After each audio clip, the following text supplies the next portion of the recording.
জানি এই মুহূর্তে সবাই পোকো X6 Pro নিয়ে আলোচনা করছে, কিন্তু চলো আজকে আমরা ছোট ভাই মানে পোকো X6 নিয়ে একটুখানি কথাবার্তা বলে নিই। তার কারণ আমি পার্সোনালি মনে করি যে এই ফোনটা নিয়ে কিন্তু আরো একটু বেশি আলোচনা হওয়ার প্রয়োজন রয়েছে, তার কারণ এই ফোনটা আরো বেশি অ্যাফোর্ডেবল প্রাইস ট্যাগে আসে। তাই চিরকালের মতো আজকে আমরা সবার আগে এর ক্যামেরা নিয়ে আরো ডিটেলসে কথা বলবো। তো রিয়ার সাইডে আমরা এখানে পেয়ে যাচ্ছি ট্রিপল ক্যামেরা সেটআপ। 64 মেগাপিক্সেলের প্রাইমারি ক্যামেরা দেওয়া হয়েছে OIS এর সাথে, তারপরে রয়েছে 8 মেগাপিক্সেলের আল্ট্রা ওয়াইড ক্যামেরা আর 2 মেগাপিক্সেলের ম্যাক্রো ক্যামেরা। আর এই রইল স্যাম্পলস। প্রথম ডে লাইট শট আর খুবই ভালো পিকচার এসছে এখানে, এক্সপোজার লেভেল একদম অন পয়েন্ট, আর জুম করার পরেও আমরা অনেক ভালো ডিটেলস এখানে দেখতে পারবো। আর যে কালারস আছে সেখানে হালকা একটা বুস্ট রয়েছে, কিন্তু এটা দেখতে বেশ ভালো লাগছে।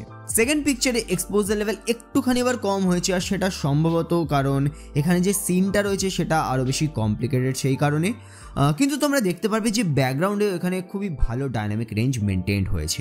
এনিওয়ে ডিটেলস এখানে খুবই শার্প আসে, আর যে কালারস আছে সেটাকে আমি একদম এক্স্যাক্ট অ্যাকুরেট তো বলবো না, কিন্তু দেখতেও মোটেও খারাপ লাগছে না। এই পিকচারটা আমার পার্সোনালি খুবই পছন্দ হয়েছে, এক্সপোজার লেভেল একদম এখানে সঠিক রয়েছে, আর বলতেই হবে যে এর ক্যামেরা খুবই শার্প ডিটেলস এখানে প্রিজার্ভ করে, আর কখনোই ওভার স্যাচুরেটেড কালার সেটা দেয় না। এবার এই পার্টিকুলার ছবিটা নিয়ে আমি একটু কথা বলতে চাই। এক্সপোজার লেভেল একদম ঠিক আছে, আর জুম করার পরে ডিটেলস লেভেল নিয়ে কোনো রকম সমস্যা নেই, কিন্তু এর যে কালার্স রয়েছে সেটা একেবারেই অ্যাকুরেট নয়। এটা দেখতে একটুখানি মারুন টাইপের লাগছে, কিন্তু বাস্তবে এটা একদম পারফেক্ট রেড কালার ছিল। তো কালার টিউনিং এখানে আরো বেটার হতে পারতো। এবার আমরা ডাইনামিক রেঞ্জ চেক করে নেব, আর এটা একদম পারফেক্ট। এখানে আকাশের যে নীল কালার আছে সেটা ভালোভাবে মেনটেন হয়েছে, আর এই যে সুন্দর গ্রাম্য সর্ষে ফুলের যে হলুদ রং রয়েছে, সাথে যে পাতার সবুজ রং, সব কিছুটা খুবই ভালোভাবে এখানে ক্যাপচার করেছে। এটা আরেকটা শট। আর এবার তোমরা নোটিস করতে পারবে যে ওভারঅল ছবিতে একটুখানি ওয়ার্মার টোন বেশি রয়েছে, যার কারণে ছবিটা একটুখানি ইয়েলোইশ বেশি মনে হতে পারে। বাকি ডিটেলস এখানে সত্যি খুবই ভালো আসছে, আর এখানে যে ট্রিটা রয়েছে তার যে শ্যাডো পার্ট সেটা হয়তো আরেকটু ব্রাইটার হতে পারতো, কিন্তু ওভারঅল যে লাইট কন্ট্রোল রয়েছে সেটা অনেক অংশে এখানে ন্যাচারাল সাইডে রয়েছে। মোস্ট অফ দ্য কেসেস এখানে ভালো এইচডিআর শটস তোমরা তুলতে পারবে। অলরাইট, এবার portrait sample and it's really good. দেখো ব্যাকগ্রাউন্ডে যে আকাশ রয়েছে তার যে নীল হিউ রয়েছে সেটা এখানে প্রপারলি রেন্ডার্ড হয়েছে, আর সাবজেক্টের লাইট আর শ্যাডোর একটা খুবই ভালো কন্ট্রাস্ট এখানে মেনটেন হয়েছে, আর জুম করার পরে খুবই ভালো লেভেলে আমরা ডিটেলস দেখতে পেয়ে যাব। Skin tone close to reality, আর সবচেয়ে আসল জায়গা যে এখানে যে ব্যাকগ্রাউন্ড ব্লার রয়েছে সেটা দেখতে খুবই ন্যাচারাল লাগছে, আর একদম পারফেক্ট স্ট্রেস ডিটেকশন এখানে হয়েছে। কিন্তু এই দুটো কেসে লাইটিং আরও বেশি কমপ্লিকেটেড হয়ে গেছিল। মোস্ট অফ দ্য যে লাইট ছিল সেটা একদম ব্যাকগ্রাউন্ড থেকে আসছিল, যার কারণে এবার এইচডিআরটা অতটাও ভালোভাবে মেনটেন হয়নি, কিন্তু বাদবাকি স্কিন টোন, এজ ডিরেকশন আর ডিটেলস এগুলি আমার যথেষ্ট ঠিক মনে হয়েছে। ইনডোর লাইটিং কন্ডিশনে সারপ্রাইজিংলি এর ক্যামেরা খুবই ভালো পারফর্ম করছিল। As you can see picture এখানে খুবই ব্রাইট, আর জুম করার পরেও শার্প ডিটেলস আমরা দেখতে পেয়ে যাব। ভালো বিষয় যে পুরো ছবিতে নয়েজ লেভেল প্রায় নেই বললেই চলে। কালার্স টোটালি অ্যাকুরেট তো নয়, কিন্তু দেখতে তবুও খুবই ভালো লাগছে, অ্যান্ড ওভারঅল ইনডোর লাইটিং কন্ডিশনে তোমরা সত্যি খুবই ভালো ছবি তুলতে পারবে। আল্ট্রা ওয়াইডের ছবি নিয়ে যদি কথা বলি তাহলে অফকোর্স এটা খুব বেশি শার্প তো নয়, কিন্তু কালার্স খুবই close to reality. Over processed মোটেও দেখতে লাগে না, আর আমি নোটিস করেছি যে এখানেও লাইটিং আর ডাইনামিক রেঞ্জের কন্ট্রোল খুবই ভালোভাবে এখানে হচ্ছিল।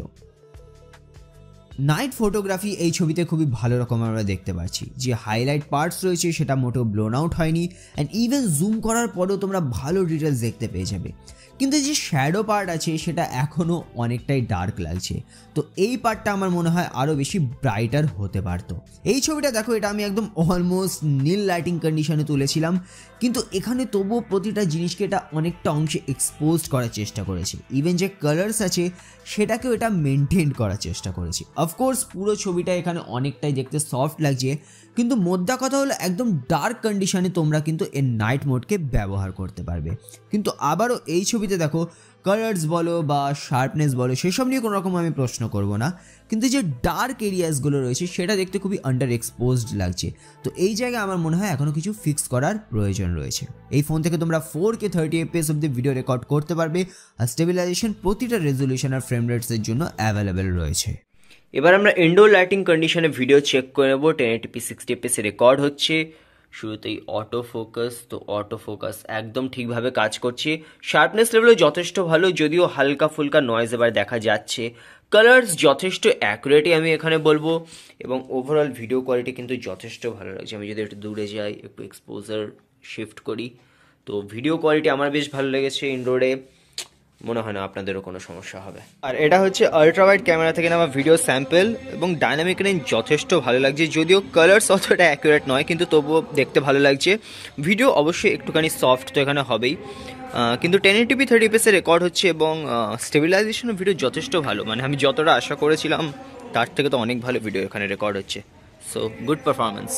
তো ওভারঅল এর রিয়ার ক্যামেরা সেটআপের উপর আমি যদি আমার মতামত দিই, তাহলে আমি বলবো যথেষ্ট প্রমিসিং সেটআপ এখানে দেওয়া হয়েছে।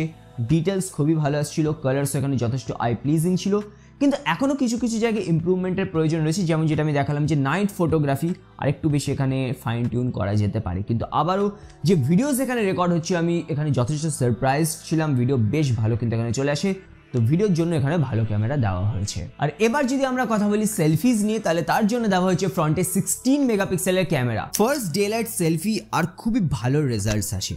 ওভারঅল ডাইনামিক রেঞ্জ একদম প্রপার এখানে এসছে, আর জুম করার পরেও এনাফ ডিটেলস আমরা দেখতে পেয়ে যাব।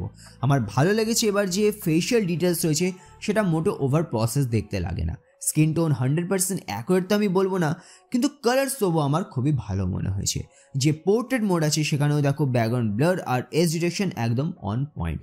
কিন্তু এই ছবিতে দেখো ডাইনামিক রেঞ্জ, কালার্স এইসব নিয়ে তো কোনো রকম সমস্যা নেই, কিন্তু যে পোর্ট্রেট মোড আছে সেখানে যে এজ ডিটেকশন সেটা আমার চুল আর ফেসের চারপাশে অতটা ভালোভাবে এবার আসেনি। আর এটা আমি আসলে নোটিস করেছি যে ব্যাকগ্রাউন্ড যদি সিম্পল থাকে তাহলে সেক্ষেত্রে কোনো রকম সমস্যা হচ্ছে না এর ব্লারিং নিয়ে, কিন্তু যখন এটা একটু বেশি কমপ্লিকেটেড হয়ে যাচ্ছে তখন এজ ডিটেকশন অতটাও ভালোভাবে অ্যাকুরেটলি কাজ করতে পারছি না। আর সেম রেজাল্টস আমি অ্যাকচুয়ালি ইনডোর লাইটিংয়েও কন্টিনিউ হতে দেখেছি।